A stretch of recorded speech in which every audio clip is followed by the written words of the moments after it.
Since last week, free agency has been complete chaos. There have been moves left and right every day throughout the week, but there's so much to talk about. How can I possibly cover everything without a video being 4 hours long? You do a tier list, and that's what we're gonna do. Welcome everybody. We got nearly 30 names to go through, so let's go through them. All right, first up, we got DJ Moore. This was off the trade to the Buffalo Bills. I think this is an A-tier move. Look, I am a DJ Moore supporter. I always have been. I always will be. I think he's a lot better than people give him credit for, especially in fantasy. I think for the Bills, they needed a wide receiver one. They needed a guy that they can trust, that they can rely on, one that has experience doing that, one that's more of a veteran that can handle that kind of pressure if put in that situation. I think that's perfect for Moore. And it's good for the Bears too. That way it can open things up for all the newer guys that Ben Johnson wants to use, like Roma Dunze, like Luther Burden, like Colston Loveland. It also takes some pressure off their cap from having to pay him almost 2 years ago. So I think overall this is a great move for both teams. I think this is an A move. Next up we got Geno Smith, which is... Geno Smith is... I'm sorry, it's a bad... Look, there wasn't much the Jets could do. They had to go and get some sort of quarterback, some sort of veteran, but of all the options they had, this was probably the worst one. It just was. I think it's fun though. I think it's at least fun to look at Geno Smith's like career arc. His career is more like a hill. He started out at the bottom with the Jets, a few bad seasons, broke his jaw. Then he went up. There was also the period in between with the Giants. We didn't talk about that. But he went to the Seahawks, was a backup for a few years, then he got the chance to start, was really good. He didn't write back though. And then that's when the fall started to happen, when they started to get in a position of stagnation, and he wanted more money, and then he moved to the Raiders, and then it was a complete downfall from there, and now he's back on the same line they started with the Jets. It's amazing. It's prophetic in a way. I don't know. It's not a great move, but there's a lot better you could have done. Malik Willis. This one's fascinating to me because I don't know exactly what to do with Malik. He only started about 6 games, and he only started 4 this season. But from those games that I watched, I think he's much improved from where he was in Tennessee. In Tennessee, he's a great runner. He's always been a dynamic runner, but he didn't look ready to be on an NFL field yet. Now he does. He looks like he can be a very solid player, a good hand, a good backup. But we've seen many times over the years that backups can come in and they can shine in relief of the starter, but can they handle then that pressure of becoming the starter, getting the starter money? Plus, for the Dolphins, you have $99 million cap space from releasing Tua that's dangling over your head. And now you're going to add an extra $45 million guaranteed on top of that for Malik. You better hope this move works. I think, because I'm just not as much of a believer, so I'm going to put him in C tier for right now. This could go very well for them. This could be a great move. It could be a really bad move. It's risky, but I'm interested in seeing where it goes. Romeo Doubs is another one that I think I'll put in C tier again. Not only because I think they had a chance to get more. They clearly released Stephon Diggs with the thought that, like, oh, they're going to go out there and they're going to get a number 1 receiver. You heard a lot of thoughts about A.J. Brown possibly being traded to the team, which I think that would have been very interesting. I think he's worth like 2nd round pick, maybe 1st round pick if you're at the very end of the draft like the Patriots are. But Romeo Doubs, it kind of feels like they settled and they got a complimentary piece, because he was always a good complimentary receiver on the Packers, but he's more of a 2 in my mind. He's more of a 2 than he is a 1. I don't know what is too different from Romeo Doubs comparatively to a Kayshon Boutte, a Mac Hollins, some of these guys that they already have on their roster, a Pop Douglas, for example. It's not a bad move, but it's definitely not the greatest move. either. Michael Pittman Jr. Now this is very fascinating. This comes off of signing Alec Pierce and then ship Michael Pittman over to the Pittsburgh Steelers. I don't think this is a bad move. I think the Steelers, they needed another receiver. They desperately needed another receiver with DK Metcalf being the only one, and he cannot carry that on his own. But Michael Pittman, I think he'll slot in very well. He kind of fits that in between wide receiver 1, wide receiver 2 territory. People forget, for fantasy purposes, he was way better than people remember. He was pretty much a top 10, in the top 10 for most weeks before the Daniel Jones injury. His consistency was very high. He's very, very good. I think people don't give him enough credit for what he can offer a football team. But how about next? We got Rico Dowdle, who was signed to the Steelers. They couldn't get Kenneth Gainwell, so I think they signed Rico Dowdle in his place. We've seen good and bad from Rico Dowdle. Obviously, he had that stretch where he had, nearly 600 yards across 3 games, and he looked unstoppable. And then throughout the season, it just became a little less and less and less and less. I would put this at C tier. It's not a huge value yet. He's probably going to be in a committee with Jaylen Warren, and we'll see what type of Rico Dowdle we'll actually get. Max Crosby. I would have liked to say, if this trade actually went through, that it would have been good for the Ravens. 2 first-round picks, it's a little bit of a high price, but when you got to start the Jesse Minter era off right, that's what you got to do. Unfortunately, the trade did not happen. He's now a Raider again, so I have to put this in F tier because the trade simply doesn't exist now. And it's pretty obvious why they didn't, because they went out and they got Trey Hendrickson, which, let me break it down.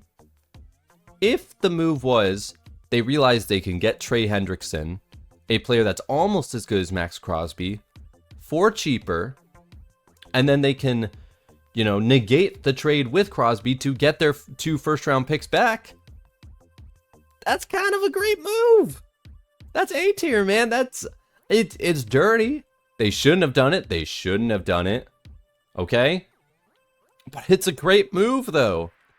They get their first-round picks back. They still get the pass rush that they want. I don't see a problem with it. Alec Pierce. Oh, boy. This one's been something a lot of people have been talking about. Alec Pierce, who's been nothing more than a sort of wide receiver 2. You could even argue the 3rd most important receiver on their team if you like Tyler Warren more than Alec Pierce. Really, you can argue he's the 5th most important skill position player on their team. I would rank Daniel Jones, Jonathan Taylor, Michael Pittman, and Tyler Warren as more important factors to that offense than Alec Pierce was.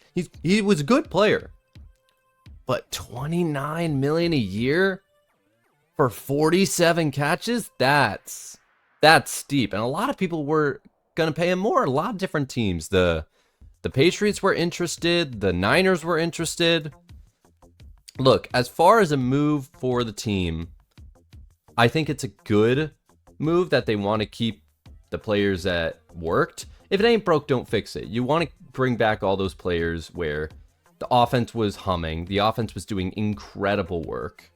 And if he's expected to go up there and be the number 1, if he can make that improvement, if he can be more than just a deep ball demon, which he's amazing at. He got over 22 yards per reception last season. He had 1,000 yards on 47 catches.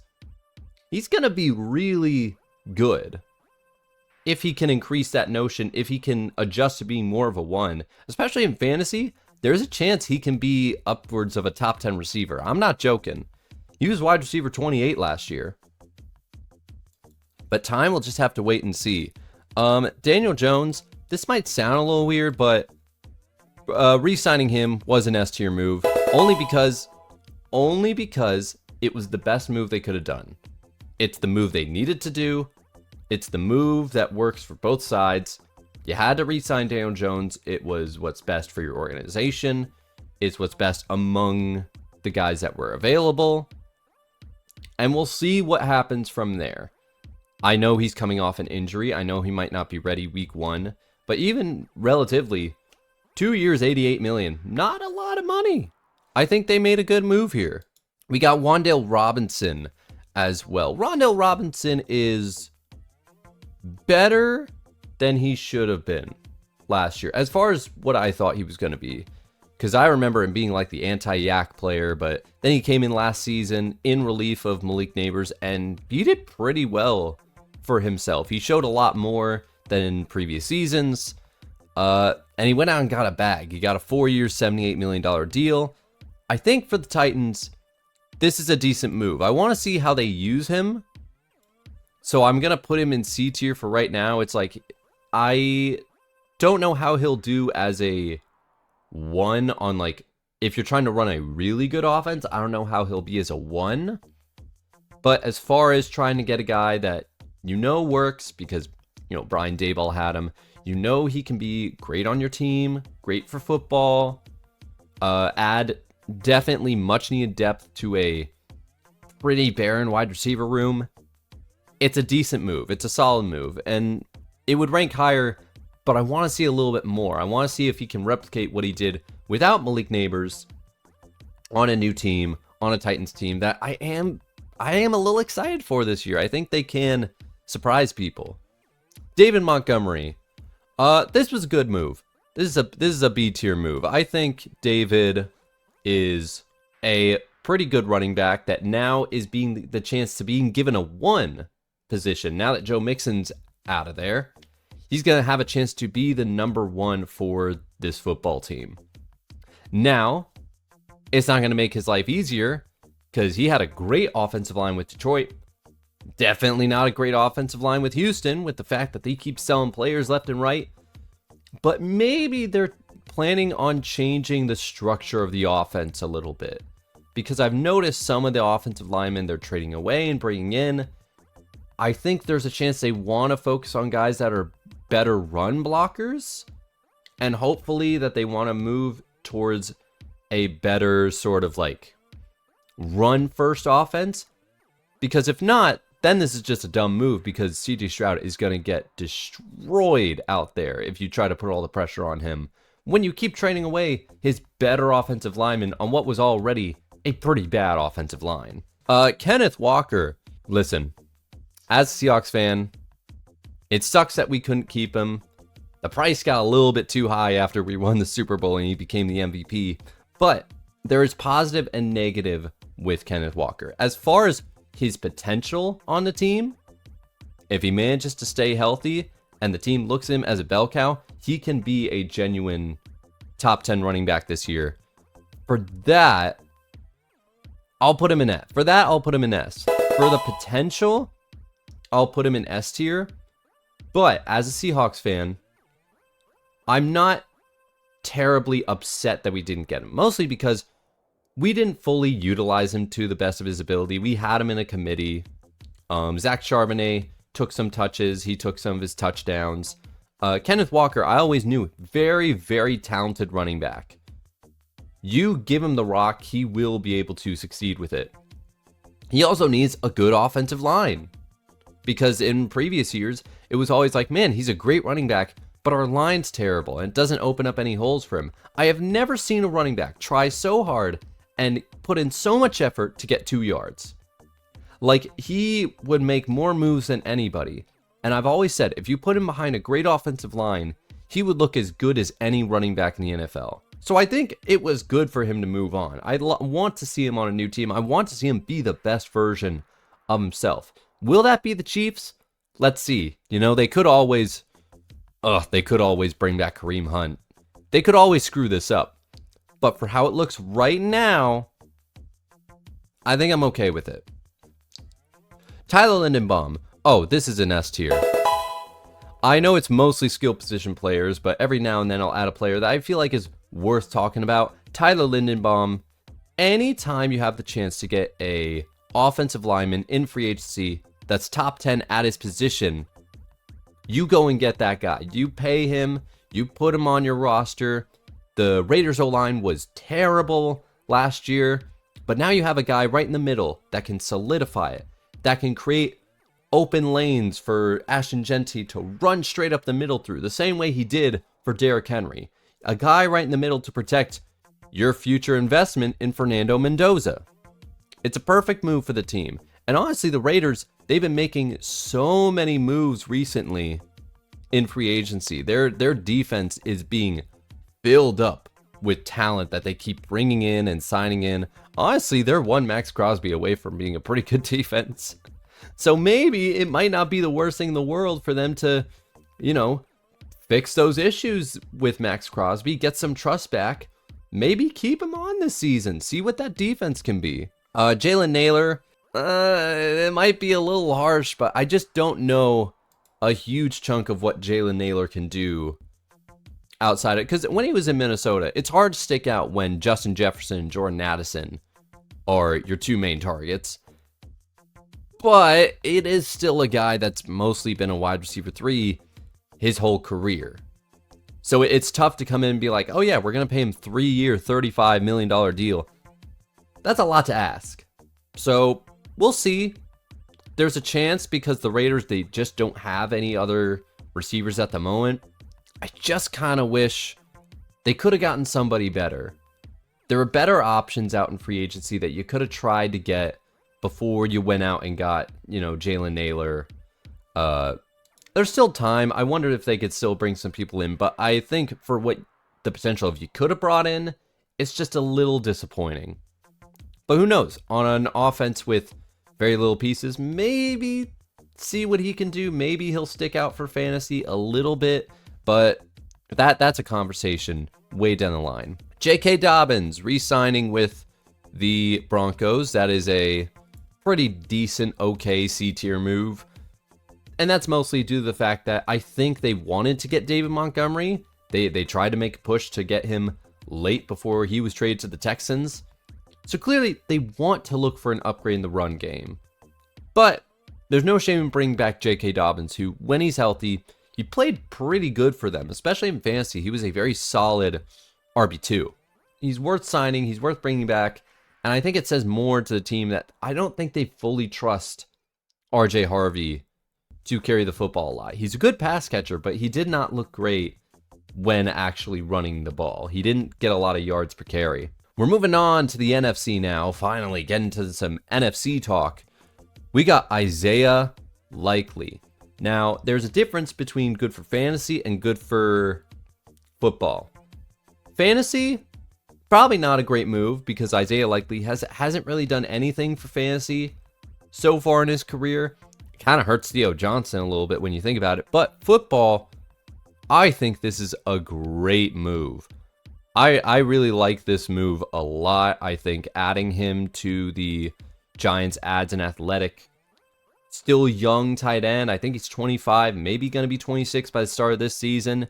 There's still so much untapped potential with Isaiah Likely and what he could be. And he's going back with John Harbaugh again, so maybe this is the year, separated from Mark Andrews, or maybe with Theo Johnson, that we get a better version of Isaiah Likely. We get a more realized version of Likely, and we see what we can get. But as far as tight ends, if we're talking about tight ends, I'm low-key excited for Chig Okonkwo going to the Commanders, low-key, might be one of my favorite moves that I've seen so far this season. I like Chig Okonkwo a lot. Big guy, fast, athletic, never really had a chance to show what he could do on the Titans, but now, if he's going to the Commanders, if he can take over that safety blanket role for Jane Daniels that Zach Ertz kind of had and stay healthy, he's kind of a sleeper tight end in fantasy, and I think he could be really good this season. I think this is a great move for the Commanders, who have been making a lot of moves. They've been making an insane amount of moves in free agency, so I'm curious to see what they do coming out of this. Isaiah Pacheco, he's okay. If you need 3 yards, he'll get you 3 yards. If you need 6 yards, he'll get you 3 yards. It's an okay move. CD, is it C tier or no? I'll keep it at C tier. I don't think Isaiah Pacheco is a bad player. He hasn't looked as good the last couple of seasons, but if you're talking about someone to come in to replace David Montgomery on slightly less of a role and give a little bit more to Jahmyr Gibbs, and I think that's fine. And I think he'll have some tough runs in him. He'll be behind a pretty good offensive line. So I think he'll be fine. Kyler Murray. Now, we got to stop with this Kyler Murray hate for a little bit. I know he didn't have a good season. I know he's frustrating. For fantasy fans, for football fans, I understand what makes Kyler Murray so frustrating. Answer me this. Who is a better quarterback? Kyler Murray or J.J. McCarthy? I don't think it's really a competition. And they're going to make it into a competition. I questioned going into the offseason how strong of competition they would actually bring in for JJ. If it was just going to be a veteran type that they would realistically give JJ every chance to try to win, or they'd bring in Kyler Murray, who, if it's a real competition, Kyler Murray's the better quarterback. And he's going to win out. And I think this could be a really good move for him. Like, this is an upgrade over a position for the team. I think he has a chance to really do something special. The talent is still there. There's still something there. And Kevin O'Connell, although he's not great with young players, we have seen that he can bring out the best in veteran QBs. You combine that with the fact that it's just a one-year deal on a veteran minimum, where he's just out there to prove it. I think this is an S-tier move. I think it is. I think Kyler Murray, mark my words, Kyler Murray is going to be way better than people think he's going to be this season. And he's not the only QB going to a new place. We got Tua going to the Falcons, which makes sense. I know everybody's made fun of it. They're both left-handed quarterbacks, him and Michael Penix. But it makes sense. That way it's a little bit easier to run the offense. That way, if you have to bring one in over the other, there's not a slight shift that you have to make, that the rest of the receivers, that the rest of the offense, they get used to playing with the left-handed quarterbacks a bit more. They get a bit more comfortable with the spin of the ball. Plus, look, I get it. Tua is not a good quarterback. He did not look great last year at all. He deserves being made fun of for having a terrible season. However, I'm judging this on whether it's a good move for the football team. You have to judge things with risk versus reward. There's no risk involved in this. You bring in another guy to challenge Michael Penix, a guy that has shown success before with good offensive coordinators, and you're bringing him in on a one-year deal worth a veteran minimum. There's no risk here. If it doesn't work out, then what do you lose? You don't lose anything. I think it's a great move. I don't think it's quite as good as Kyler Murray because I'm not as sold. But as far as what is a good move for the football team, it's a great move for the Falcons because there's no risk involved. You got Travis Etienne here as well. I noticed this with the Chiefs, that both the Chiefs and the Saints have now taken themselves out of the Jeremiah Love sweepstakes by getting running backs. I don't know if they were 100% if they could actually get him. There's a chance he could be taken by the Titans, which honestly, I'd be pretty excited if he goes to the Titans. I think that might be a very nice, fun, flashy move for them, especially with their rebrand. But back to the Saints here. Travis Etienne's a good running back. He's good. He's had good seasons. He only had one really bad season, but I'll count that as an outlier for right now. He was very good for fantasy. At the very least, he's going to be a stabilizing force in the run game. You feel like you know what you're going to get with Travis Etienne. So I think that's why they brought him in. They're going to make him the main back. Unfortunate for Alvin Kamara, but it was getting to be that time. Bit of an end of an era. This is a good move. It's a real B-tier move. I like Travis Etienne quite a bit. And I think he'll do good on a team that is kind of fascinating on offense with Tyler Shuck, with Chris Olave, with Juwan Johnson. I want to see if they can bring in another receiver in there. Give more pieces for Kellen Moore to work with. Jalen Phillips, I didn't really have a lot of defensive players here. I include Jalen Phillips because he was one of the top free agent defensive players out there, signed a $120 million deal over 4 years with the Panthers. It's an A move. It's a great move by the Panthers, who already kind of had a pretty good defense last year. And now you add Jalen Phillips, you had Devin Lloyd. The moves they're making to upgrade their linebacker position completely, they might move up from just a pretty good defense to an elite defense next year. They could really be scary because Jalen Phillips was great on the Eagles, like a lot of players are. We're getting down to the home stretch here. We got Kenneth Gainwell kind of replacing the Rashad Whitewool, but he's not just replacing him. 2 years, $14 million. That's a decent chunk of change to throw at a running back. Maybe look out for him having a bigger role than people might expect, especially for fantasy. You might have to check in on this because Kenneth Gainwell, he showed last season he can do good. He can play pretty well if given the opportunity. So it's a decent move. I'm not a huge Kenneth Gainwell guy, but I can see the appeal. For me, I just put him in C tier for right now. Tyler Algier. If we're talking fantasy, I mean, the backfield's gross. I mean, now you got Algier and Trey Benson and James Conner. However, from a football standpoint, I can again see why the Cardinals made this move. They're looking at this in the sense of they lost James Conner to injury, they lost Trey Benson to injury, and for the majority of the season, they had no running backs. They're playing Bam Knight. They're playing Amari DeMarcado. They had nobody left. So they probably looked at this and they're like, well, we're not doing that again. So if they both get injured, we now have Algier, who has shown he can carry the rock. I think he's a better player than people give him credit for. The fact that he's still getting carries even with Bijan on the field, some people are annoyed by that, but maybe it shows that he's a lot better of a player than people might see. So for this, I'll put him in another C tier. It's another C tier. I wish I could say the same for this move because as a Seahawks fan, I hate to see it, but Trent McDuffie, that's an S tier move. You gave up a late first round pick for a former All-Pro cornerback that was All-Pro in 2023, second team in 2024, and then had a injury that sidelined him for a majority of 2025. But you're getting a guy that's still relatively young, that is still playing at an elite level, only giving up a first round pick and some extra picks, and you still have the 12th pick in this year's draft. What are we doing? How did we let the Rams get this, man? Come on. Mike Evans. I low-key, this is actually a great move for the Niners. I mean, in terms of you're getting a decent value for a player. You're not, if you went out and got Alec Pierce, you'd be paying him a lot of money, and that kind of like messes with things a little bit. Here, you're getting a veteran player. If you're looking at this for fantasy-wise, he's the only guy right now.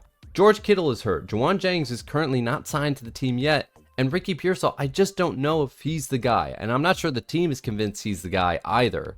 I think this can be a great move if he stays healthy. There's a chance that hamstring could just, be wiped clean off the bone next to that electrical substation. But outside of that, if he stays healthy, this is a really good move for the team. I don't know if I'll put it in A. I think it's B. It's definitely a great move, but there is potential downside with a veteran that is getting hurt quite a bit more.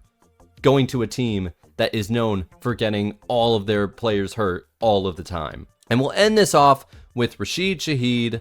This is an okay move by the Seahawks. Only because Rashid Shaheed hasn't done too much.